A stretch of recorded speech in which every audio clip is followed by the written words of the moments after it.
Amperge Convida, com Heloísa Carpena.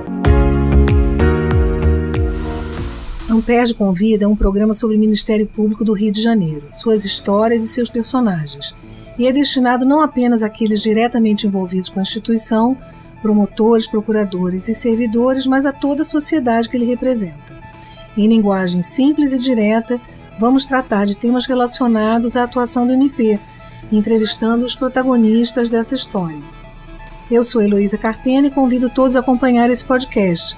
Um novo episódio está disponível toda terça-feira nos tocadores de podcasts e nos sites da Rádio Roquete Pinto e da Amperge, www.amperge.org. Nesse episódio, convidamos o Procurador de Justiça do MPRJ, Denis Assetti, que vai conversar conosco sobre um tema que está em discussão no Congresso Nacional e foi recentemente apreciado pelo STF: as mudanças legislativas no Código de Processo Penal, ou a sua reforma, podemos dizer. Denis, além de Procurador de Justiça, é professor da Universidade Federal Fluminense e vice-presidente da Amperge. Quero dar as boas-vindas e agradecer por aceitar o nosso convite. Vamos começar falando como foi o processo legislativo dessa reforma do Código de Processo Penal. Eu sei que havia um projeto de lei que estava na iminência de ser aprovado, mas afinal houve uma aprovação parcial e ele, de certo modo, foi substituído pelo que ficou conhecido como pacote anticrime. Está correto meu dever de casa, Denis? Sim, Heloísa. Boa tarde. Um prazer. Eu que agradeço essa oportunidade de vir aqui no Amperge Convida, de abordar um tema importante para a sociedade, que é o Código de Processo Penal, temas voltados ao processo penal.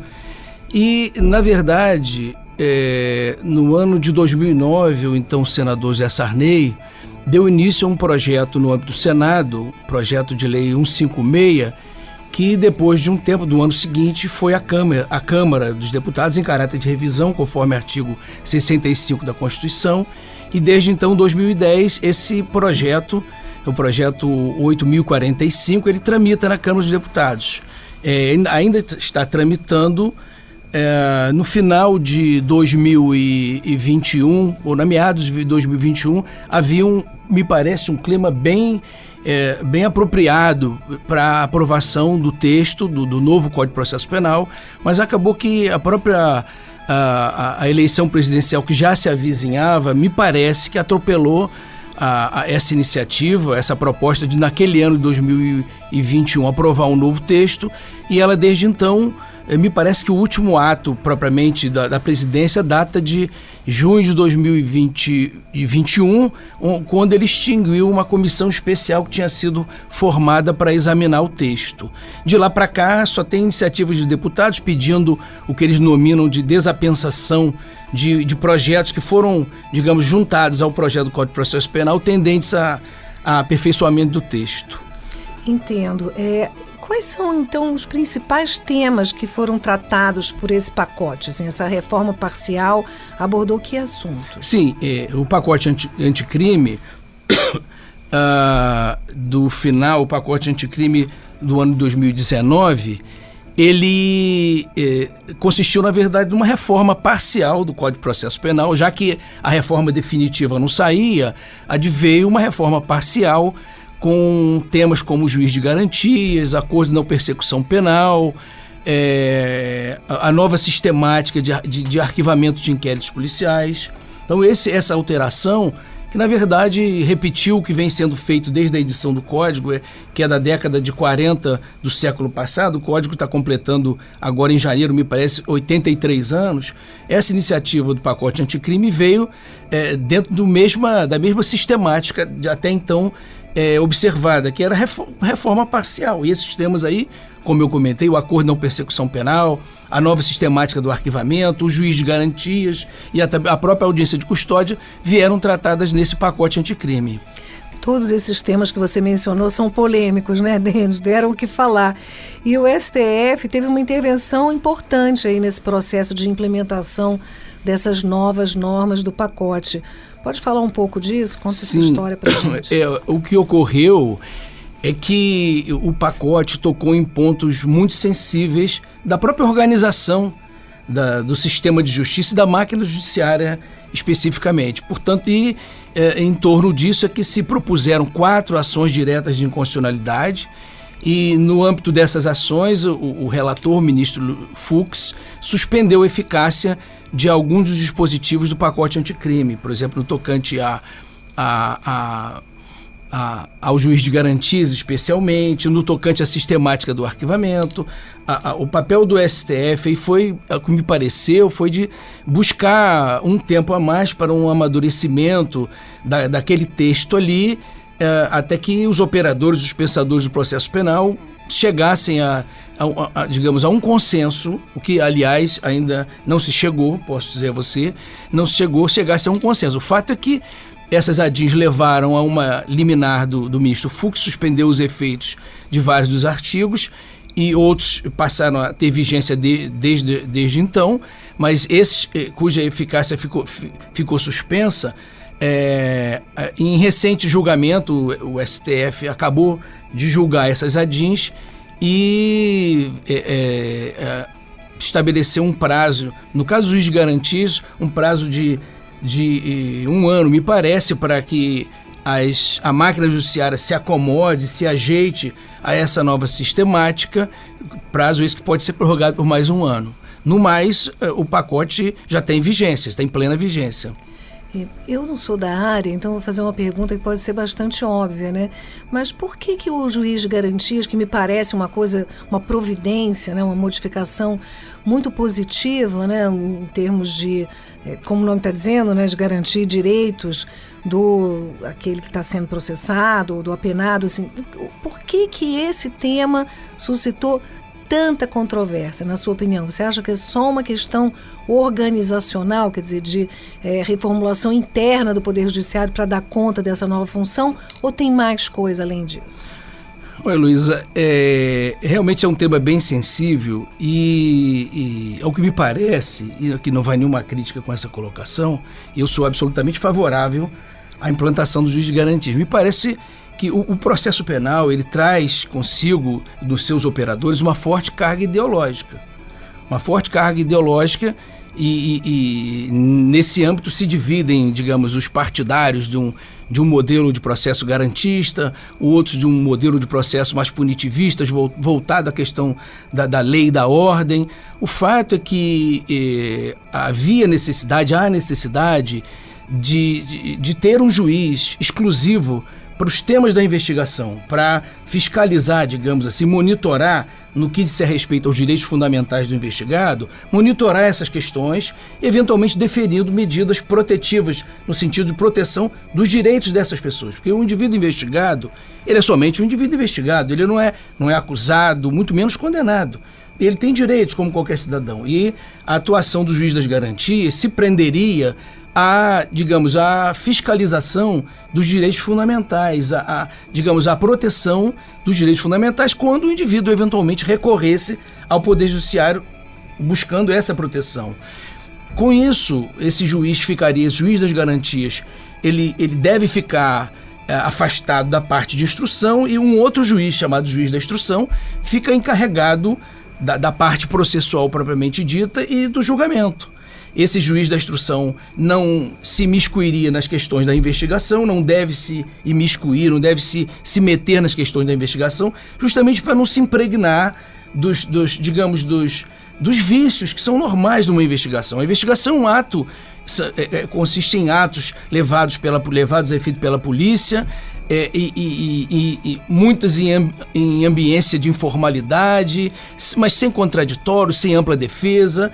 E o juiz da instrução, o juiz que vai julgar a causa, ele não pode se contaminar com os defeitos da investigação. Isso ficaria a cargo do juiz das garantias, né, que deveria intervir toda vez que acionado na proteção de direitos fundamentais. Uma vez recebida a denúncia por ele mesmo, caberia ao juiz da instrução daí para frente tocar o processo e decidir. O fato é que nessas ADIs o STF modulou a questão, o pacote anticrime, o STF acabou intervindo e fazendo algumas alterações. Essa foi uma delas.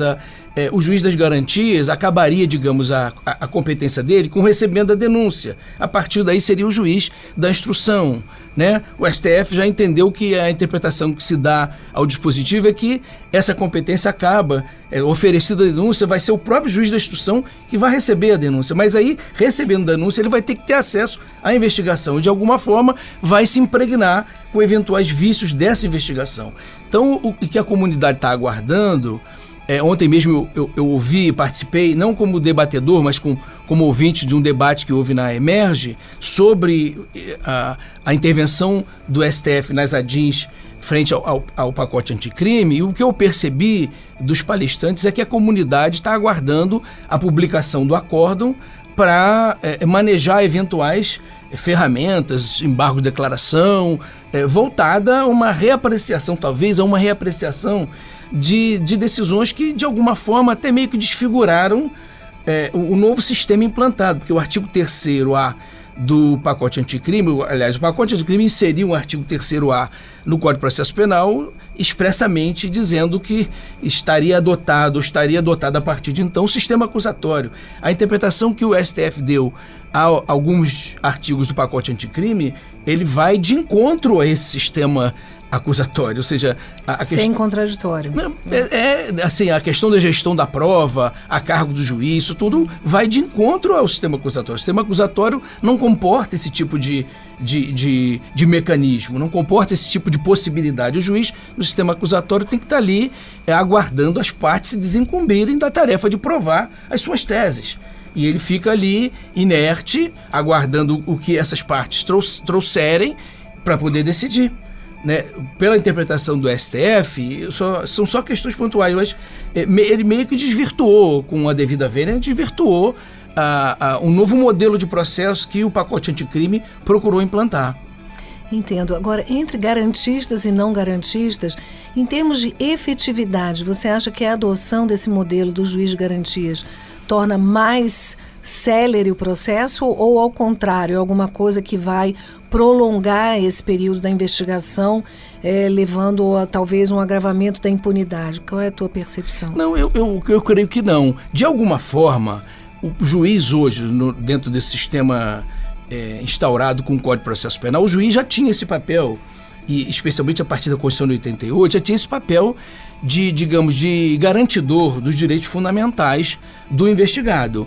O que se buscava, o que se busca com os juízes de garantias é só separar a tarefa do juiz garantidor desses direitos fundamentais daquele juiz que vai julgar a causa. A propósito, o Brasil é um dos poucos países na América Latina, talvez um dos 3 únicos, que não conseguiu fazer a reforma, não conseguiu implantar um novo Código de Processo Penal, vem fazendo essas reformas pontuais. Mas, voltando à sua pergunta, não acho que vai causar nenhum embaraço à investigação, não vai causar nenhuma demora no trâmite dos inquéritos. O que há é que essa interpretação que o STF deu em relação aos inquéritos, para você ter uma ideia, ela torna o juiz uma espécie de supervisor da investigação. Aí é que eu entendo que possa haver alguma delonga, algum atraso na investigação, porque dentro do sistema caberia ao Ministério Público essa tarefa e o juiz, quando acionado, eventualmente proteger aquela pessoa que precisa da prestação judicial em apoio ao seu direito fundamental. Mas o STF, pela interpretação do STF, o MP, qualquer investigação que instaurar, tem que comunicar ao Poder Judiciário, como se não houvesse uma natural legitimidade dos atos praticados pelos delegados, pelos promotores. A gente tem que trabalhar essa legitimidade, a legalidade como regra. Não tem que ter alguém ali, um juiz, com uma lupa procurando defeitos nos atos que praticam os promotores, que praticam os delegados. A intervenção bastaria se trabalhar com a ideia segundo aquele brocado ne procedat iudex ex officio, né, que o juiz não pode agir de ofício, mas pela interpretação que o STF deu, o juiz vai ter um papel muito mais do que de espectador. E isso fere de morte o modelo de processo acusatório. Entendo. Há uma certa confusão entre o julgador e o acusador, né? Isso parece que é uma tendência que a gente está observando também em outros momentos, né? Não sei, eu como observadora de fora, a percepção que eu tenho é essa. Mas uma parte... Então, isso está para ser julgado e deve, então, entrar em vigor, né, proximamente. Mas houve uma parte do pacote que não foi suspensa pelo STF, né? E que tratou de acordos de não persecução, como você mencionou. Os promotores já estão se valendo desse instrumento? Eu queria que você falasse um pouco como é que esse como é o procedimento dos acordos. Só para pontuar, Luiz, digamos, o STF já julgou as ADINs e não foi publicado ainda o acórdão, que fatalmente vai ser objeto de algum tipo de questionamento. Mas em relação ao que desde o início passou a valer, como o acordo de não persecução penal, ele já vem sendo largamente utilizado pelo Ministério Público e o acordo de não persecução penal nada mais é do que mais uma ferramenta banhada pela consensualidade, pelo acordo, né, entre o Ministério Público e indiciados. E se refere, ou seja, é uma ferramenta que tem lugar relativamente às infrações de médio potencial. Nós já tínhamos, desde 95, a transação penal, que era dirigida aos autores de infrações de pequeno potencial, de pequeno porte, e agora com a NPP nós passamos a ter mais uma ferramenta para as infrações de médio potencial, uma ferramenta consistente na entabulação de um acordo entre o acusador público, né, o Ministério Público, e os indiciados, que são chamados a entabular esse acordo consistente digamos, na submissão a algumas restrições, tendo como benefício, digamos, a solução da questão penal, do conflito penal, sem que se vá pela via tradicional, pela via ortodoxa, lá da denúncia, debate, interrogatório, tudo aquilo que a gente vê no processo penal comum, tradicional, é deixar de lado e se resolve o conflito penal a partir de um acordo em que o Ministério Público oferece, ou propõe o acordo, o indivíduo acompanhado do advogado aceitando as condições, aceitando se submeter às situações constantes do acordo, que tem que ser homologado pelo Poder Judiciário, e aí, isso acontecendo, aquele conflito desaparece. E o acusador público pode se ocupar de outros casos mais importantes, casos de maior gravidade. E essa classificação é dada pela lei ou comporta alguma interpretação? Quer dizer, de pequeno ou médio potencial ofensivo? Quais são os tipos de crimes? Exemplifica, por favor. Bem, a própria lei estabelece, a partir da quantidade de pena, que tipo de ferramenta, que tipo de negócio jurídico processual, digamos assim, pode ter lugar. Naquelas infrações cuja pena máxima ela não excede 2 anos, que é até 2 anos, pode ter lugar a transação penal. No caso do acordo de não persecução penal, leva-se em consideração a pena mínima, que parece tem que ser até 4 anos ou menor do que 4 anos. A pena mínima não chegando a 4 anos, muito menos superando, pode ter lugar, preenchidos outros requisitos, pode ter lugar esse acordo, esse pacto entre o acusador público e o indiciado. Então o referencial é o referencial da pena.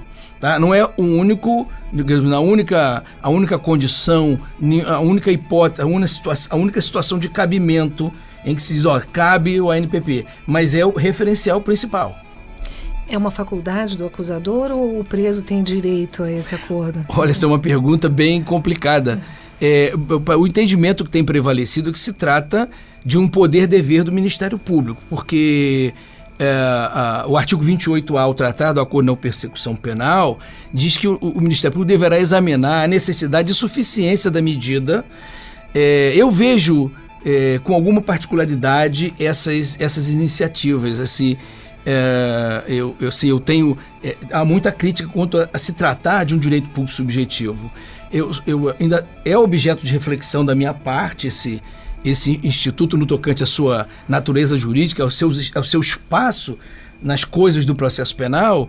Eu tenho muita dificuldade de entender como um poder-dever. Estaria mais inclinado a entender como um direito subjetivo, porque o Estado aí, ele não pode simplesmente opinar entre submeter o indivíduo à solução do conflito por uma via mais branda, uma via, como eu disse, banhada pela consensualidade, por outro lado, e deixando, quer dizer, eu acho que não deveria ser uma faculdade entre o Estado oferecer essa proposta muito mais benéfica ao indivíduo, ou submetê-lo ao processo penal tradicional.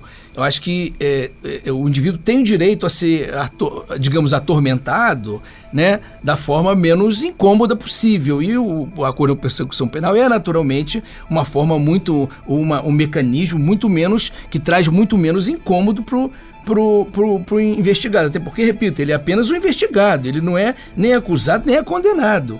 Ele é simplesmente um investigado. E você pode ter certeza, muitas vezes as pessoas aceitam o acordo, a transação penal e o acordo, mesmo sem ter praticado a infração penal, mas para se livrar daquele peso ali da investigação, de uma futura acusação. Isso pode ter lugar. Então, na minha percepção, preenchidos os requisitos, o caminho seria o Estado oferecer a alternativa do acordo. E aí o indivíduo não aceitando, ou se ele não preencher os requisitos, o caminho natural, o caminho tradicional da denúncia, com a IJ, oitiva de testemunhas, interrogatório, aquela pena por estar no banco dos réus, que os espanhóis chamam de pena de banquilho, a pena é simplesmente por estar no banco dos réus.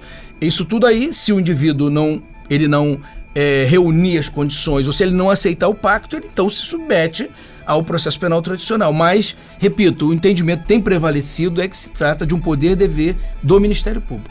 Eu não quis fazer uma pergunta para te deixar na saia justa. Foi uma curiosidade que me ocorreu e, como eu disse, eu não sou da área, então estou aqui também pensando enquanto você fala. Mas, então, me parece uma solução interessante, né? E, embora seja homologado pelo juiz, tem uma cara assim, de extrajudicialidade, né? A gente resolveria isso no âmbito da própria instituição. Os promotores estão fazendo esses acordos? Tem se utilizado desse instrumento? Largamente. Os acordos, você no Diário Oficial lá do Ministério Público, diariamente se publicam notificações para que indiciados compareçam ao determinado setor do Ministério Público, acompanhados de advogado, né, para entabular, para se tentar obter um acordo decorrente de uma suposta prática de uma infração penal de médio potencial. Isso diariamente se publicam atos convocando as pessoas, convocando indiciados. Isso já virou um lugar comum na atuação do promotor de investigação penal. E outra curiosidade que me ocorreu, quais são as obrigações mais comuns que eles se comprometem a cumprir? As obrigações podem ir desde a questão da reparação ao dano, submeter-se a determinadas restrições, prestar serviços frente a determinados organismos, como escolas, igrejas, casas de saúde, ou deixar de frequentar determinados lugares. São aquelas obrigações já bem conhecidas da comunidade jurídica, porque são, digamos, lugar comum quando se fala de algum tipo de assunção de obrigação por parte de réus, de indiciados.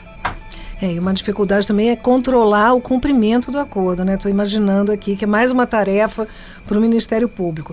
Mas, prosseguindo, mesmo depois da aprovação, e você está já mencionando aqui, trazendo para nós essas informações de que essas normas estão em plena vigência, estão sendo implementadas, ainda persiste a necessidade de uma reforma mais profunda do CPP?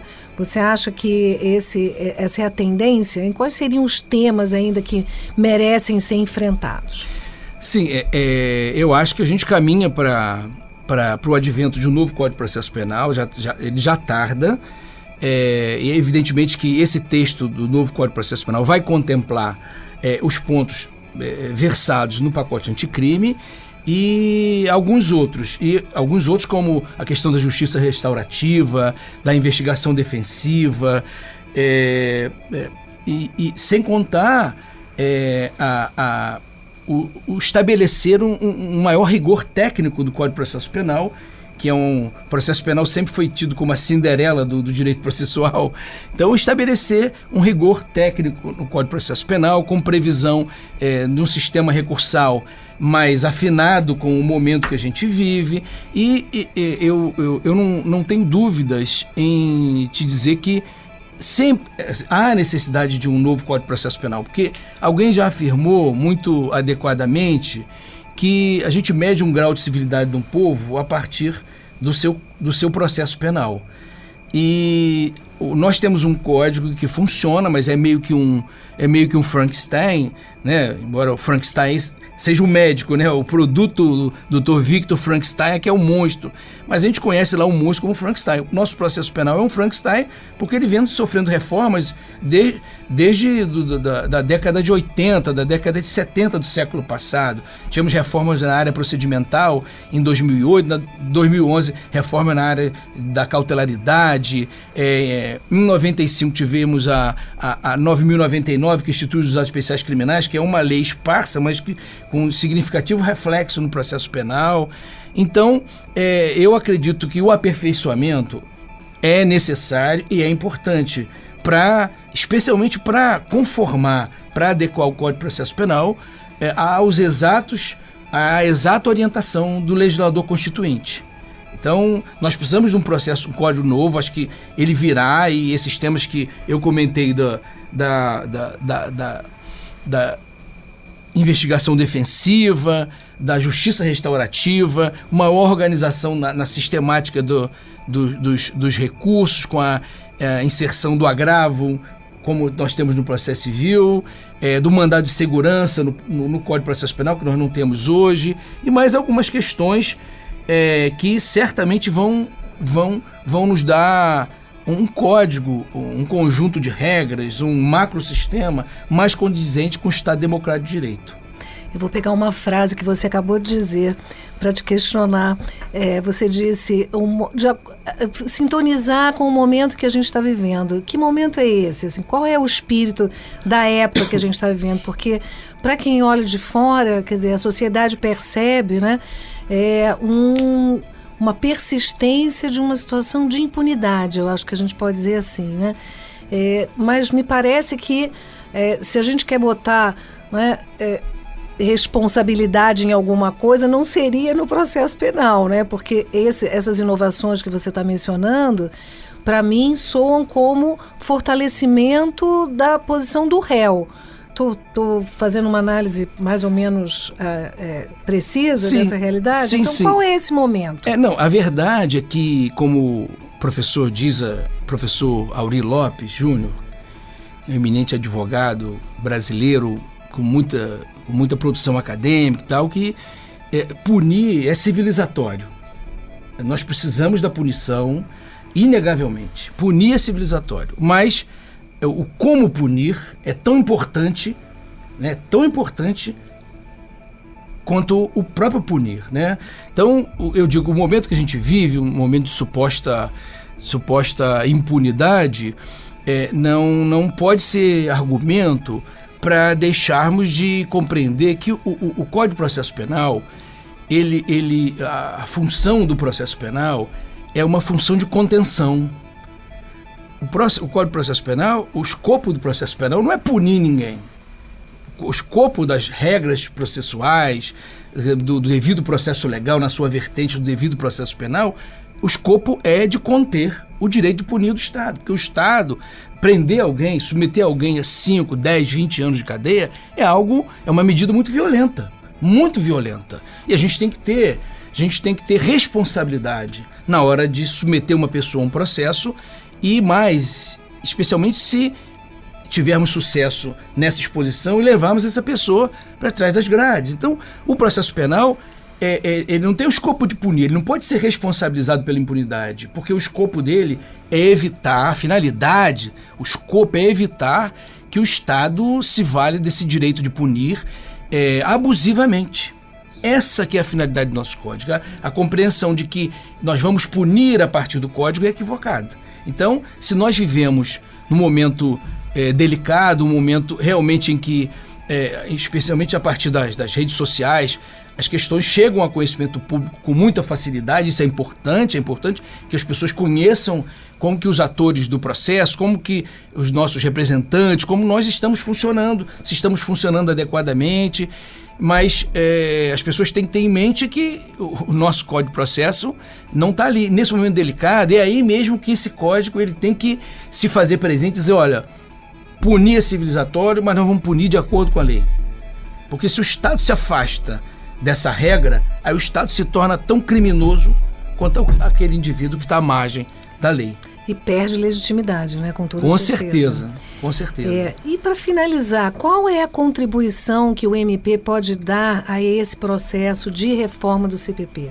Qual é a visão que o acusador, no caso, né, vai agregar nos debates sobre a reforma? Bem, assim, a contribuição no preparo do texto do processo penal, ela é recorrente. Nós temos a própria Amperge aqui no estado do Rio de Janeiro, ela ombreia, porque na verdade ela faz parte da Associação Nacional, né, dos membros do Ministério Público, que é a CONAMP, e a Amperge, através do seu presidente, que é o Cláudio Henrique, está incessantemente, recorrentemente em Brasília, e não raro levando vários colegas a tiracolo, digamos, processualistas, colegas que entendem do processo penal, para orientar, para, digamos, dar informações aos congressistas dos temas que podem tornar o Código de Processo Penal aperfeiçoado, digamos assim. Então, num plano da formação da lei, da formação da arrumação do novo texto processual penal, nós temos feito isso. O Ministério Público Brasileiro tem feito isso através da CONAMP e das associações de vários estados.